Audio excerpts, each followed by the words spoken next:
দেখুন, আপনারা তো খুব ভালো করে জানেন এই বর্তমান সময় বা এই আধুনিক সময় এখনও কিন্তু সেই ছেলে মেয়েদের বিবাহের পূর্বে সেই যে যৌতুক প্রথা বা পণ প্রথা যেটা আগে চালু ছিল সেটা কিন্তু এখনও বর্তমানেও চালু আছে। এখনও কিন্তু সেই পণ প্রথা বা যৌতুক প্রথা বা যৌতুক নিয়ে বিয়ে করা সেটা কিন্তু আজও আজকের দিনে আজকের এই সমাজেও কিন্তু এখনও প্রবলভাবে চলমান। এখন বর্তমান সমাজে সরাসরি না ওই টাকাটা নেওয়া হয় না বা সরাসরি সেই নগদ নেওয়া হয় না, তার পরিবর্তে কী হয়েছে উপহারে আপনারা ভরিয়ে দিন, ছেলের বাড়িকে একেবারে উপহারে মুড়িয়ে দিন, যেটা হচ্ছে এখনকার দিনের বর্তমান আধুনিক সমাজের পণ প্রথা হিসেবে আমি যেটা মনে করি। এখন প্রচুর পরিমাণে উপহার, সেই মেয়ের বাড়ি থেকে কী দিল, কোন জিনিসটা দিল, সোনা গয়না কী দিল, খাট আলমারি ড্রেসিং টেবিল গাড়ি বাড়ি কী দিল, সেটা কিন্তু এখন বড় বিষয় হয়ে দাঁড়িয়েছে। মানে আরও সহজভাবে বলতে গেলে এখনকার সময় সরাসরি তারা মেয়ের বাড়ি থেকে টাকা চাইছে না, তার বদলে মেয়ের বাড়ি থেকে সোনা গয়না খাট আলমারি ড্রেসিং টেবিল টিভি ফ্রিজ গাড়ি বাড়ি ফ্ল্যাট এইগুলোর মাধ্যমে কিন্তু এখন সেই যৌতুক প্রথাটা চালু রয়েছে। মানে মেয়ের বাড়ির কত পরিমাণ জিনিস তারা সাজিয়ে গুজে মেয়ের সাথে সাথে এই পরিমাণ জিনিসটা তারা ছেলের বাড়িতে দিচ্ছে কিনা বা কী পরিমাণ জিনিস তারা মেয়ের বিয়ের সাথে সাথে উপহার হিসেবে দিচ্ছে, সেটা কিন্তু এখন অনেক ছেলের বাড়ির লোকজন তারা কিন্তু এটাকে ফলো করছে বা তারা কিন্তু এটাকে লক্ষ্য করছে। তারা হ্যাঁ সরাসরি তারা নগদ অর্থ হয়তো নিচ্ছে না, কিন্তু তারা এইসব জিনিসপত্রের মাধ্যমে কিন্তু মেয়েকে বিয়ে করছে। আপনারা দেখছেন সাজবেলা আর আমি রয়েছে সুজয়। যদি ভিডিওটা ভালো লাগে অবশ্যই চ্যানেলটিকে সাবস্ক্রাইব করে পাশে থাকবেন। এখনকার অনেক মেয়ের বাড়ির লোকজন আছে যারা তাদের নিজেদের মেয়েকে ভালো রাখার জন্য বা মেয়েটাকে তার শ্বশুরবাড়িতে সম্মানের সাথে পাঠাবার জন্য বা মেয়েটার জীবনের সব কিছু চিন্তাভাবনা করে অনেক মানুষ আছেন, বিশেষ করে অনেক মেয়ের বাড়ির মানুষজন আছেন যারা মেয়েটিকে একেবারে যাবতীয় জিনিসপত্র দিয়ে তারা ভরিয়ে দিচ্ছেন, সেটা আলাদা ব্যাপার। দেখুন, এরকম যদি কোনো মেয়ের বাড়ি তার নিজের মেয়েকে ভালোবেসে তাদের যদি সামর্থ্য থাকে, তারা যদি সেই জিনিসটা দেওয়ার মতন তাদের যদি সেই ক্ষমতা থাকে কোনো মেয়ের বাড়ি, তারা তাদের নিজেদের মেয়েকে দেবে, গুছিয়ে দেবে, সাজিয়ে গুছিয়ে দেবে, তাতে কোনো আপত্তি নেই, সেটা অবশ্যই ভালো দিক। প্রতিটা মা বাবা চায় যেন তার ছেলে মেয়ে ভালো থাকুক। কিন্তু আমার বক্তব্য হচ্ছে এখনও অনেক ছেলের বাড়ির লোকজন আছে যারা সরাসরি টাকা হয়তো চাইছে না, তারা সরাসরি নগদ হয়তো নিচ্ছে না, কিন্তু সেই নগদের বিনিময় এই যে প্রচুর পরিমাণে জিনিসের আবদার, ছেলের বাড়ির লোকেদের যে এই যে আবদারের পরিমাণ যে দিনের পর দিন বাড়ছে, মেয়ের বাড়ি থেকে কী দিচ্ছে কী দিচ্ছে না, কে কীরকম জিনিস দিল, আত্মীয় স্বজনরা কীরকম জিনিস দিল, মেয়ের বাবা মেয়েকে বিয়ের মানে শ্বশুর বাড়িতে পাঠানোর সঙ্গে সঙ্গে কী কী জিনিস দিয়ে পাঠালো, সেটাও কিন্তু ছেলের বাড়ির লোকজনদের কাছে বেশ একটা আলাদা গ্রহণযোগ্যতা পাচ্ছে এখন আমার যেটা মনে হচ্ছে। আমি মনে করি এই জিনিসটা আজকের দিনে দাঁড়িয়ে বন্ধ হওয়া উচিত। যেরকমভাবে নগদ অর্থ বন্ধ হয়েছে আইন অনুযায়ী যেটা দৃষ্টান্ত অপরাধ, ঠিক একই রকমভাবে এই জিনিসটাও বন্ধ হওয়া উচিত। হ্যাঁ, তবে এখানে আমার একটা কথা বলার আছে, যে সমস্ত মেয়ের পরিবার বা যে সমস্ত মেয়ের বাড়ির লোকজন তার বা ধরুন কোনো একটা মেয়ের বাবা তার সামর্থ্য আছে সেই সমস্ত জিনিস দেবার, মানে তার মেয়েকে যাবতীয় জিনিস দিয়ে তাকে সাজিয়ে তার মেয়েকে সম্মানের সাথে শ্বশুরবাড়ি পাঠাতে পারবে, যদি কোনো মেয়ের বাবার সেরকম সামর্থ্য থাকে তাহলে তিনি দিতেই পারেন, সেটা নিয়ে আমার কোনো আপত্তি নেই। আমার আপত্তি হচ্ছে একটা জায়গায়, আপনারা একটা জিনিস খেয়াল করে দেখবেন, এখনকার দিনেও অনেক পরিবার রয়েছে বা অনেক পরিবারে যে সমস্ত কন্যা সন্তান রয়েছে বা যে সমস্ত মেয়েরা রয়েছে সেই বাড়িতে এক কন্যা সন্তান একটা দুটো তিনটে যাই হোক না কেন, সেই সমস্ত পরিবারগুলোর মধ্যে সব পরিবার যে আর্থিকভাবে সমৃদ্ধ তা নয়, কিন্তু অনেক পরিবার আছে গরিব। বিশেষ করে আমি কিন্তু সেই সমস্ত গরিব মানুষদের কথা বলছি, সেই সমস্ত গরিব ফ্যামিলিদের কথা বলছি যারা তাদের কন্যা সন্তানকে বিয়ে দেওয়ার জন্য তারা যে কতটা কষ্ট করে সেটা না নিজের চোখে দেখলে আপনারা বিশ্বাস করতে পারবেন না। অনেক মানুষ আছেন, অনেক মেয়ের বাবা আছেন, তারা তাদের মেয়েকে সম্মানের সাথে যখন শ্বশুরবাড়ি পাঠাতে না পারে, কেউ কেউ হয়তো খালি হাত পা তার মেয়েকে বা তার নিজের সামর্থ্য অনুযায়ী সে যতটা পারে সেই মেয়ের বাবা সেইভাবে তার মেয়েকে সাজিয়ে গুছিয়ে দেয়। আবার কেউ কেউ আছে হয়তো সে গরিব মানুষ, তার পক্ষে হয়তো সেরকমভাবে সাজিয়ে গুছিয়ে দেওয়ার মতো সামর্থ্য নেই, কিন্তু তার ইচ্ছে আছে তার মেয়েকে শ্বশুরবাড়ির লোকজন যেন ভালো রাখে বা তার মেয়েকে শ্বশুরবাড়ির লোকজন যেন সম্মানের চোখে দেখে বা তার মেয়েকে যেন সেই সম্মানটা দেয়। সেই মেয়ের সম্মানের কথা চিন্তা করে অনেক গরিব বাবা মা তারা কী করেন জানেন, তারা দেখি বিশেষ করে অনেক আত্মীয় স্বজনের কাছে তারা টাকা পয়সা চায়, আত্মীয় স্বজনের কাছে তারা জিনিসপত্র দাবি করে যে ভাই তুমি এই জিনিসটা দেবা, মামা এই জিনিসটা দেবে, পিসে এই জিনিসটা দেবে, কাকা এই জিনিসটা দেবে, কাকিমা ওই জিনিসটা দেবে, দাদা এটা দেবে, কাকা ওটা দেবে। এক একজন আত্মীয় স্বজনের কাছে একটা জিনিস তারা দাবি করে সেই মেয়ের বাবা বা সেই মেয়ের পরিবার, কারণ তার মেয়েকে যেহেতু সম্মানের সাথে তার শ্বশুরবাড়িতে পাঠাতে হবে, মেয়েকে জিনিসপত্র দিতে হবে, না দিলে ছেলের বাড়ির লোকজন কথা শোনাবে, সেই যে একটা ভয় থেকে অনেক মেয়ের পরিবার এই বিষয়টার জন্য তাদের হয়তো খারাপ লাগে, কিন্তু তবুও কিছু করার নেই। তার মেয়ের সম্মানের ক্ষেত্রে তার শ্বশুরবাড়ির কথা চিন্তা করে তারা হয়তো এক একজন আত্মীয় স্বজনের কাছে একটা জিনিস চেয়ে চিনতে, বা অনেক সময় বন্ধু বান্ধব, অফিস কলিগ, তাদের কাছ থেকেও চেয়ে চিনতে অনেক সময় মেয়ের বিয়ে দেন, তাই তো? আমি মনে করি এই জিনিসটা বন্ধ হওয়া উচিত। পাশাপাশি এরকমও অনেক মেয়ের পরিবার রয়েছে বা কন্যা সন্তানের পরিবার আছে যারা হয়তো নিজেরা সেভাবে আর্থিকভাবে সমৃদ্ধ নয় বলে মেয়েকে সেভাবে সাজিয়ে গুছিয়ে দিতে পারছে না। তখন তারা কি করছে, যে অন্যান্য আত্মীয় স্বজন বা বন্ধুবান্ধব, পাড়া প্রতিবেশী, তাদের কাছেও টাকা পয়সা তারা চাইছে না বা কোনো জিনিসপত্র চাইছে না। তারা নিজেরাও দিতে পারছে না বা কোনো আত্মীয় স্বজন পরিজন বা পাড়া প্রতিবেশী বন্ধুবান্ধব তাদের কাছেও চাইছে না। তাহলে তারা তাদের মেয়েকে জিনিসপত্র দিয়ে কিভাবে তারা তাদের মেয়েকে শ্বশুরবাড়িতে পাঠাবে? তারা এখন কি করছে, সরাসরি লোনের দ্বারস্থ হচ্ছে। লোন, হ্যাঁ, আপনারা অনেকেই জানেন যে এখন অনেক জায়গা, বিভিন্ন জায়গায় এখন অফিস কাছারি হয়ে গেছে, লোনের অনেক অফিস খুলে গেছে, বিভিন্ন জায়গা থেকে এখন লোন দিচ্ছে। অনেক জায়গা থেকে অনেক মানুষ সুদেও, চড়া সুদে টাকা আনছেন, এরকমও হচ্ছে।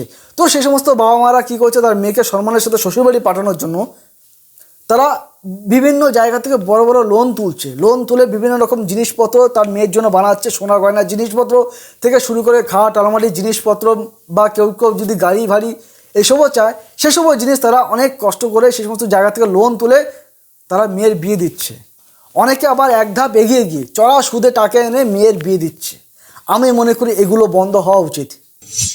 আজকে আপনারা একটা জিনিস ভাবুন তো, যে সমস্ত মেয়ের পরিবার এই যে আত্মীয় স্বজন বন্ধু বান্ধব বা পাড়া প্রতিবেশীর কাছ থেকে যে চেয়ে চিনতে এক একটা করে জিনিস নিয়ে যে মেয়ের বিয়ে দিয়েছেন, তারা কি আজকে মানসিকভাবে তারা নিজেদের কাছে কি খারাপ লাগেনি? তারা কি একটু হলেও ছোট হলো না? তারা কি সে সমস্ত মানুষের কাছে যে এই যে চাইতে হলো, সে সমস্ত মানুষের কাছে যে গিয়ে বলতে হলো যে আপনারা আমার মেয়েকে এই জিনিসটা দিন, আমি মেয়ের বিয়ে দেবো, তিনি কতটা ছোট হলেন, তিনি কতটা তার কাছে খারাপ লাগতে পারে, এটা একবার ভেবে দেখুন তো। একটা সময় পরে গিয়ে সে সমস্ত বন্ধুবান্ধব, আত্মীয় স্বজন বা পাড়ার লোকজন সেই মেয়ের বাবাকে যে কথা শোনাবে না, তার গ্যারান্টি কে দিতে পারে? একটা সময় তো তারা এটাও বলে দিতে পারে, এখন তো আর মানুষের বিশ্বাস নেই, তারা তো এটাও দাবি করতে পারে যে তোর মেয়ের বিয়ে আমি দিয়েছি, তোর মেয়ের বিয়েতে আমি ওই জিনিসটা দিয়েছিলাম বলেই তোর মেয়ের বিয়ে হয়েছে। তোর মেয়ের বিয়ের সময় তো তোদের কতই ছিল, আমি দেখলাম তো, সেই তো আমার কাছ থেকে নিয়েই তোর মেয়েকে বিয়ে দিলি। তোর মেয়ের বিয়ের সময় কিন্তু আমি এই জিনিসটা দিয়েছিলাম, আমার ছেলের বিয়েতেও কিন্তু তুই ওই জিনিসটা দিবি।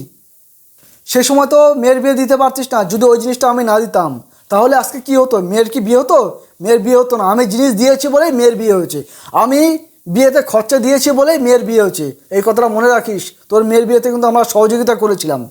তো এরকমভাবে কোনো আত্মীয় স্বজন, পরিবারের লোকজন বা পাড়া প্রতিবেশী তারা যে এরকমভাবে মানুষকে ছোট করবে না ভবিষ্যতে, তার গ্যারান্টি কে দিতে পারে? যেই মেয়ের বাবা ওই যে লোকের জনের কাছ থেকে জিনিস নিয়ে মেয়ের বিয়ে দিয়েছেন, সেই মেয়েটাকেও তো ভবিষ্যতে কথা শুনতে হতে পারে যে তোর বিয়েতে কিন্তু আমরা ওই দিয়েছিলাম, সেই দিয়েছিলাম, তোর বিয়েতে আমরা এই খরচা করেছি, সেই খরচা করেছি। তখন মেয়েটার কাছে খারাপ লাগবে না? মেয়েটার পরিবারের কাছে খারাপ লাগবে না? মেয়েটার বাবার কাছে খারাপ লাগবে না বলুন তো? তারপরে যেটা বলছিলাম, যে সমস্ত মেয়ের পরিবার লোন তুলে তারা মেয়ের বিয়ে দিয়েছেন, তারা তো লোন তুলে মেয়ের বিয়ে দিয়েছেন। একটা মেয়ের বিয়ে দেওয়ার পরে তারপরে যে খরচা শেষ হয়ে যায় তা কিন্তু নয়, তারপরেও কিন্তু খরচা অনেকটা বেড়ে যায়। আমি মনে করি মেয়েদের বিয়ে দেওয়ার পরেও কিন্তু খরচা থেকে যায় মেয়ের বাড়ির লোকজনদের। মাঝে মাঝে মেয়ে জামাই আসবে, এটা হবে সেটা হবে, শ্বশুরবাড়ির লোকজনদের এটা সেটা দিতে হবে, পুজো পার্বণ অনেক কিছু থাকে, তো সেখানে কিন্তু অনেক বিপুল পরিমাণ একটা খরচা হয় মেয়ের বাড়ির লোকজনদের। সেই সমস্ত পরিবার যদি ফের কোনো একটা লোন সংস্থা থেকে যদি লোন তুলে তারা যদি মেয়ের বিয়ে দিয়ে থাকে, তাহলে তাদের পক্ষে কতটা চাপ হতে পারে একটাবার ভালো করে ভেবে দেখুন।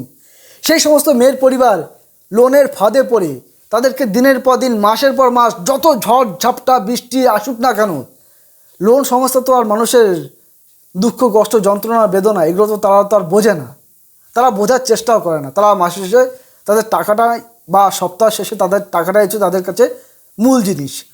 তো সেই সমস্ত লোন সংস্থাকে তারা টাকা মেটাতে গিয়ে তারা যে কতটা কষ্ট করবে, মেয়েটাকে বিয়ে দেওয়ার জন্য এমনিতে অনেক কষ্ট করে ফেলেছে, তারপরে মেয়েটার বিয়ে হয়ে গেছে, সেই লোন সংস্থাকে কিন্তু দিনের পর দিন অনেক কষ্ট করে মাথার ঘাম পায়ে ফেলে তারপর কিন্তু লোন আস্তে আস্তে কিন্তু শোধ করতে হয়। পাশাপাশি কিন্তু মেয়ের শ্বশুরবাড়ির একটা খরচা থাকে, তাই না? তো উভয় মিলে সেই পরিবারেরও কতটা যে চাপ যায় সেটা তো যেই পরিবারের ক্ষেত্রে ঘটে সেটা এখন তারাই বোঝে। আর যারা সুদে টাকা পয়সা এনে মেয়ের বিয়ে দিয়েছেন তারা তো খুব ভালো করেই জানেন যে এটা যে কত বড় একটা যন্ত্রণার, তাই না?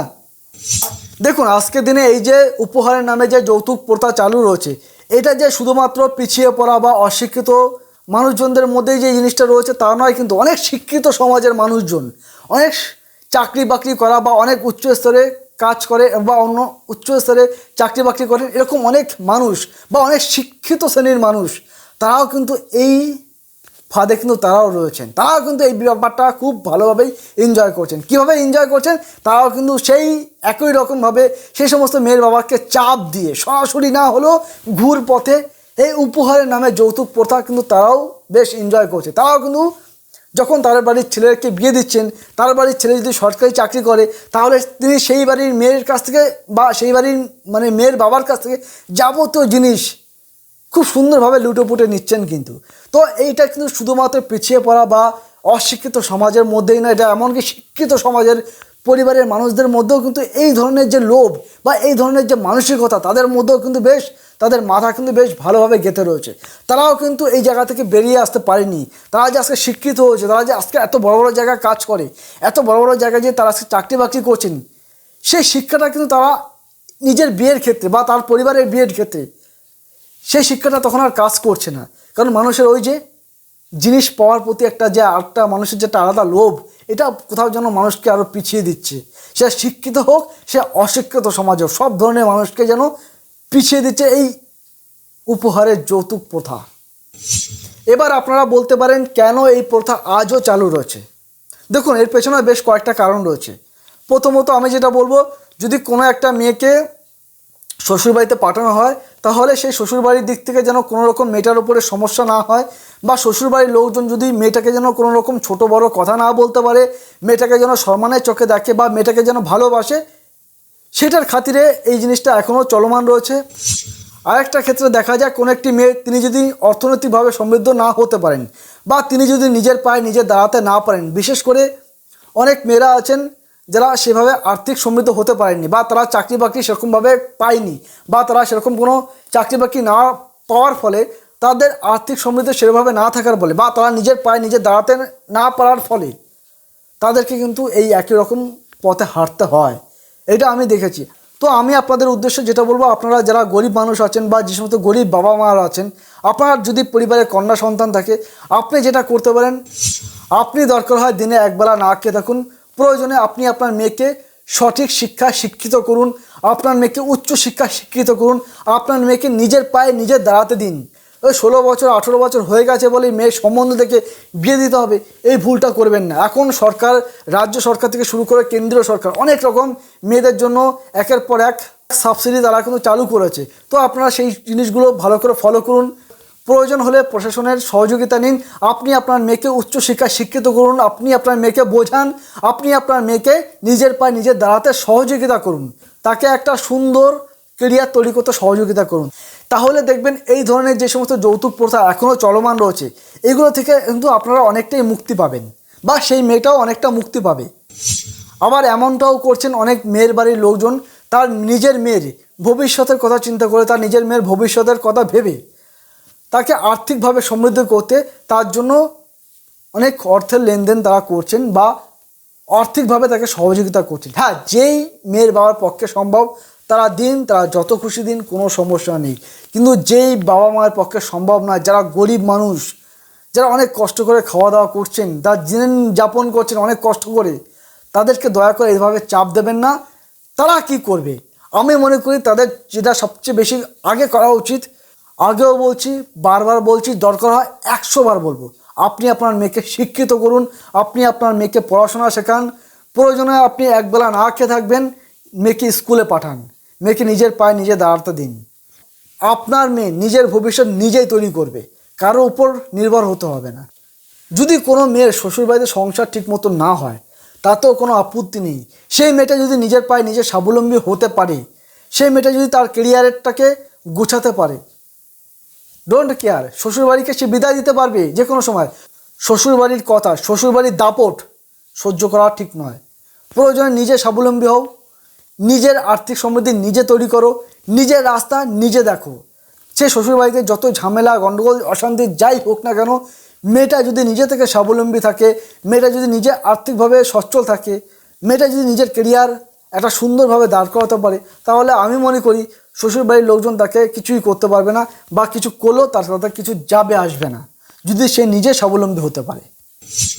আবার অনেক ছেলের বাড়ির লোকজন এরকমও আছে যারা হয়তো ছেলের বিয়ে দেওয়ার জন্য প্রথমে বলে না না কিচ্ছু লাগবে না, আপনি আপনার মেয়েটাকে শুধু আমাদের হাতে তুলে দিন, আর কিচ্ছু দিতে হবে না, আমরাই মেয়েটাকে সাজিয়ে গুছিয়ে নেব। ঠিক এভাবে তারা খুব ভালো ভালো কথা বলে, সুন্দর সুন্দর কথা বলে তারা তাদের ছেলের বউ হিসাবে তারা তাদের বাড়িতে নিয়ে গেল, বেশ কিছুদিন সংসার করলো। মানে সেই শ্বশুরবাড়ির লোকজন, মানে মেয়ের শ্বশুরবাড়ির লোকজন, তাদের মুখোশ কিন্তু আস্তে আস্তে ধীরে ধীরে খুলতে শুরু করে। তোমার বাবা বিয়ের সময় কী দিয়েছিল, তোমার বাবা তো বিয়ের সময় কিচ্ছু দেয়নি, খালি হাতে তো আমাদের কাছে পাঠিয়ে দিয়েছিল। একটা ভিখারির মেয়েকে আমরা আমাদের বাড়ির বউ করেছি, তোমরা ভিখারি, তুমি ভিখারি, বলে না? অনেক কথাই তো বলে, অনেক কথাই তো শুনতে হয় মেয়েটাকে।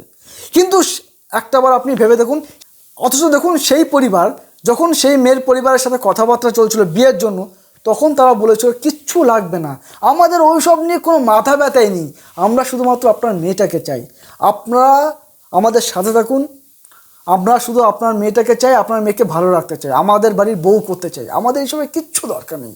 কিন্তু দিন শেষে বেশ কয়েকদিন যেতে না যেতে না তাদের সেই আসল রূপটা বেরিয়ে পড়ে, তারা মুখোশ খুলে বেরিয়ে পড়তে শুরু করেন। তারপর কি হয়, দিতে পারলে আপনি খুব ভালো, আর যদি দিতে না পারেন তাহলে আপনার মেয়ের সাথে কী কী ঘটবে সেটা আপনারা খুব ভালো করেই জানেন। তো এটাই হচ্ছে সবচেয়ে বড় সমস্যা। এমনকি এই জিনিসপত্রের জন্য, এমনকি এই জিনিসপত্র বা যৌতুক প্রথা চালুর ফলে অনেক মেয়ের সংসার পর্যন্ত নষ্ট হয়েছে, আইন আদালত হয়েছে, ডিভোর্স হয়েছে, কেস চলছে, এরকম প্রচুর মানুষ রয়েছে। আপনারা একটাবার আপনাদের আশেপাশে এরকম প্রচুর আত্মীয় স্বজন রয়েছে, অনেক প্রতিবেশী রয়েছে, বন্ধুবান্ধব রয়েছে, আপনারা একটু খেয়াল করে দেখুন, আপনারা একটু খোঁজখবর নিয়ে দেখুন, দেখবেন অনেক কিছু আপনারা জানতে পারবেন। তবে আমি আপনাদেরকে একটা কথা বলতে পারি, এই যে যেটা বলছিলাম যে পণ প্রথা বা যৌতুক প্রথা, এইটা যে পণ প্রথাকেই কেমন ঘুরিয়ে যে যৌতুক ব্যাপারটা চালু হচ্ছে যে উপহারের মাধ্যমে, তবে যে পণ প্রথা এটা যে একেবারে বন্ধ হয়ে গেছে এটা আমি গ্যারান্টি দিয়ে বলতে পারবো না। আগে যে নগদ নিয়ে যে মেয়ের বিয়ে হতো, সেটা যে এখনকার দিনেও যে চলছে না, এখনকার দিনেও যে আইনত কিন্তু এটা সম্পূর্ণভাবে নিষিদ্ধ, এবং এটা কিন্তু সম্পূর্ণভাবে বেআইনি। সে আইনকে বুড়ো আঙুল দেখিয়ে যে এখনও এই ধরনের কর্মকাণ্ড কোনো কোনো পরিবার করছে না, তার কিন্তু কোনো গ্যারান্টি নেই। আমি কিন্তু সেই বলতে পারছি না যে এই জিনিসটা এখন সম্পূর্ণভাবে নির্মূল হয়ে গেছে। তবে আমি যেটা খালি চোখে দেখতে পাই, বা আপনারাও দেখতে পান, যে যৌতুকের নামে উপহার, যেটা এত সময় ধরে আমি ভিডিওতে বলছিলাম, তার মানে যে নগদ অর্থ, এটা যে সম্পূর্ণভাবে বন্ধ হয়ে গেছে এটা কিন্তু গ্যারান্টি দিয়ে বলা যায় না। এখনও হয়তো গোপনে অনেক জায়গায় ঠিক সুন্দরভাবে কারসাজি করে এই জিনিসটা কিন্তু এখনও চলমান আছে বলে আমার মনে হয়। অনেকে আবার এরকমও আছে, আপনার নগদ দেওয়ার কোনো প্রয়োজন নেই, আপনি তার পরিবর্তে একটা ফ্ল্যাট কিনে দিলেন, আপনি তার পরিবর্তে একটা 4 চাকা গাড়ি কিনে দিলেন, আপনি তার পরিবর্তে কিছু সোনা গয়না জিনিস বানিয়ে দিলেন, বা আপনি তার পরিবর্তে একটা বাড়ি বানিয়ে দিলেন বা একটা সম্পত্তি করে দিলেন, সেটাই বা কম কোথায় বলুন তো? হ্যাঁ, নগদ নিচ্ছে না, তার পরিবর্তে এই যে জিনিসগুলো নিচ্ছে উপহার হিসাবে, এটাও কিন্তু আমি চরম বিরোধী। কিন্তু আমি মনে করি যে সমস্ত পরিবারের পক্ষে বা যে সমস্ত কন্যা সন্তানের পরিবারের পক্ষে সম্ভব, তারা তাদের মেয়েকে যা খুশি দিতে পারে, সেটা নিয়ে কোনো সমস্যা নেই। কিন্তু যে বাবা মা পারছে না, তাদেরকে যেন অযথা চাপ না দেওয়া হয়, তাদের উপর যেন অযথা প্রেশার না করা হয়, তারা যেন নিজের মেয়েকে স্বাবলম্বী করে তোলে, তারা যেন নিজের মেয়েকে অনেক উচ্চ শিক্ষা শিক্ষিত করে, এবং নিজের মেয়েকে যেন তারা নিজের পায়ে দাঁড় করাতে পারে, সেটার পিছনে তারা লক্ষ্য রাখুন। আর যদি কোনো রকম কোনো সমস্যা হয়, যদি কোনো রকম কোনো প্রবলেম আপনারা ফেস করেন, তাহলে অবশ্যই প্রশাসনের দ্বারস্থ কিন্তু আপনারা হতে ভুলবেন না। চলুন তাহলে ভিডিওটা আমি এখানে শেষ করছি। যদি ভিডিওটা ভালো লাগে অবশ্যই চ্যানেলটিকে সাবস্ক্রাইব করে পাশে থাকবেন।